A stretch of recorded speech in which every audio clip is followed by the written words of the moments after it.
A customer sent in their One Connect box for a Samsung 2023 The Frame TV, and the issue they were experiencing is that the TV was no longer powering on as it should. So let's go ahead and live test it using our test set and see what we get.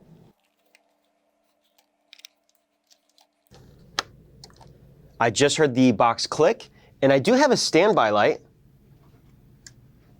but I'm hearing the box click repeatedly. I'm going to put the mic next to the box.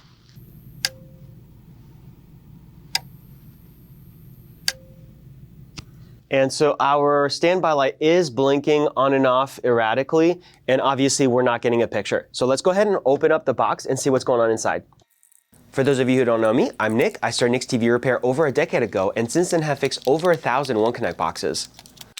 And for this next step, we're going to switch over to the microscope to take a closer look at the power supply. So as I'm looking at the power supply, if I look at the two transformers over here, I'm going to notice a little bit of black burn marks and charring, and it's looking like maybe CP805 over here. Kind of burned up and almost started melting actually. And we can see a little bit of, I don't know what this is, but it's some sort of green oily substance. I'm not exactly sure where it's coming from, but this capacitor has definitely failed, completely burnt, and will need to be replaced. I'm going to do a quick check in continuity mode. I get a beep from my multimeter when I have continuity, and I have a dead short on this capacitor. It's showing me less than 1 ohms, going down 0.5, 0.4, 0.3. So that's a complete dead short on the capacitor.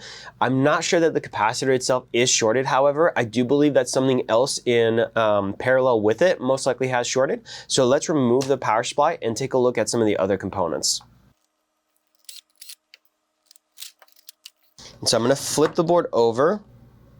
And when looking at the back side, we'll notice this is the capacitor right here. And one of the sides of the legs goes to these two legs of a diode or transistor, and then this leg over here goes to the other side. So what I think we're actually measuring is this diode or transistor that has a short, not the capacitor itself. All right, let's flip the board back over. And so that's going to be this component right here, which is at location ID DP801CS, which tells us that this is a diode. If we go over to the left, we have QP802S, and a little bit more, we have DP811CS. So let's check the other diode, and it's going to be right here and here. And sure enough, we also have a short on that diode. Same exact reading, 1 ohm going down, 0.9, 0.8, and so on. All right, so here's what I would like to do. I'm going to start by removing the capacitor. We're going to just desolder it, get it out of circuit, and then we're going to do the same with the diode that's right in front of it, because I'm going to assume that that's the one that actually has failed shorted, not the other one that I believe is in parallel with it. If you have a defective One Connect box that you would like to send in for us to fix, we do offer flat rate services which come with a 1-year warranty, and those are available on our website, which I will link in the video description down below. We didn't do a perfect job, but that's going to have to be good enough for now. And we'll start by desoldering the capacitor. I'm adding a little bit of solder first to get good flow on the joints. And then we'll introduce our desolder wick. I am holding the, oops. All right, I was holding the capacitor with my tweezers, but it fell apart. So now we're left with just the legs, and yeah, they are loose, so I'll just push them through. There they are. So I guess at this point we can do another check in continuity mode. Is our short gone? Oh, wait a minute. Yeah, our short is gone. So the capacitor was the cause of the, well, that's normal because that's on the same pad. Yeah, so our capacitor was the short. Okay, 1 second. Let's I'm gonna go to actual diode mode and make sure that the diode is not affected. So I do have current going through one way and the other I do not. Okay, so our diode is unaffected. Let's check the other one down here just to be sure. We have current going through one way, or voltage, power, and not the other. Okay, so that's actually a little surprising. Typically, when we see one of these guys fail, it will damage other parts in the system.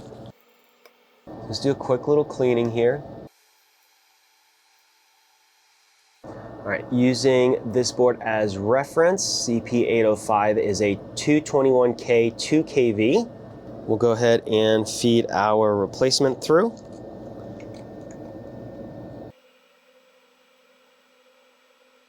I put a little more solder than I really needed to or should have. So I'm gonna cut the legs, add a little bit of flux, and touch those up to make sure I get really good flow. That's a better looking joint. Okay, good. So this is the capacitor we just replaced, CP805, but over here is CP815, also 221K 2kV, which is across this diode DP811CS, and that capacitor is most likely near its end of life and will probably need to be replaced. Otherwise, if we send back the power supply as is, that capacitor could blow in the near future. All right, and that's gonna be right over here.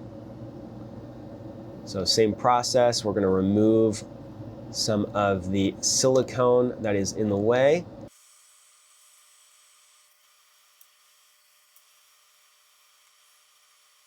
All right, I think that's gonna be good enough for now. Same process. Get some flow. Yeah, we still definitely have some silicone in the way, but that's okay. All right, do we have good flow? Yep, the capacitor is loose. So I can wiggle it out from this side. Feed our replacement. Just gonna bend the legs out a little bit. That'll help me lock it in. All right, and now we can solder it back down. We'll cut our lead, same thing. But this time I'm gonna give it a little bit more of a scrub. I still have a little silicone in the way. I wanna make sure it's not getting in the way of a proper solder joint and good bonding. And I think it might be. The leg of the diode is not properly soldered. My capacitor leg on the left side is not properly soldered. So what I'm talking about is we still have a solder gap here, a little bit of a hole, and then same right here. So we definitely want to touch that up, make sure everything's perfect. Otherwise, of course, we risk having problems down the line. Okay, I think that's solid. Let's add a little bit of flux. All right, and let's see if we can get some better flow going here. Yeah, there we go. Yeah, that's much better. Now, if we look at the top side again and we travel over to the right side, past the filter capacitors, past this fuse, keep going to the right, we have a transistor here that is covered in the silicone on the top here. If we flip that over and look at the back side, it's going to be this transistor right over here. So one leg here and the outer legs over here.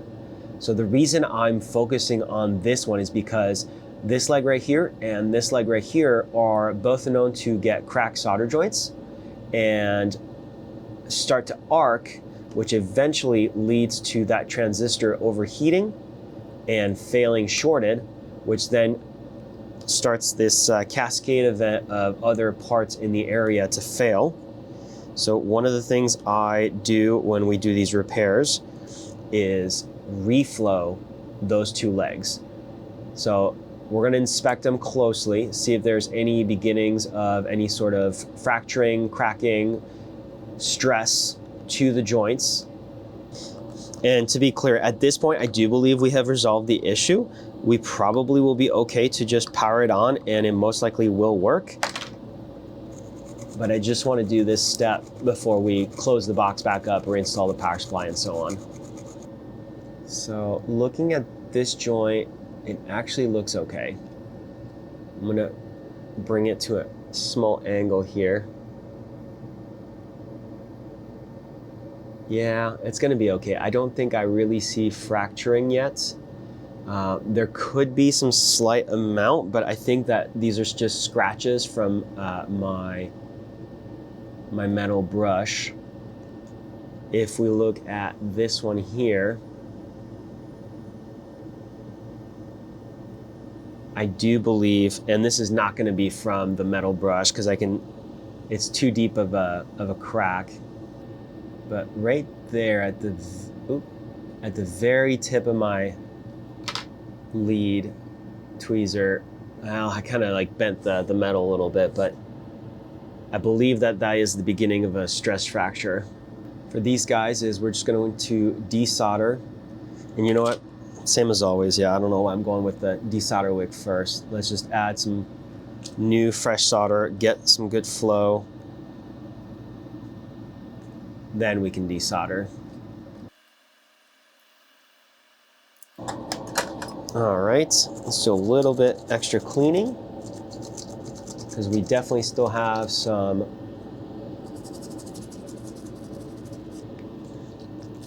silicone in the way. We're gonna add a little bit of isopropyl alcohol. Try and blow out some of that silicone that's in there. All right, let's go ahead and solder it back down now with our fresh solder.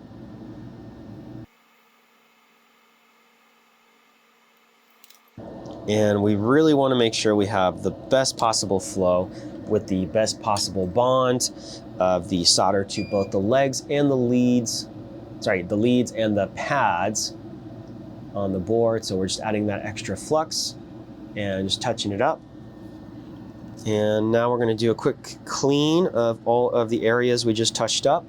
So using isopropyl alcohol and a Q-tip, which is going to remove some of that flux. And over here.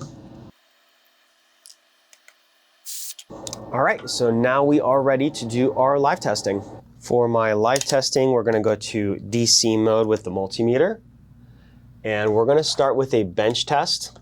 So we'll go ahead and plug in the power supply. It just clicked, and it only clicked once. Before, the power supply was repeatedly clicking.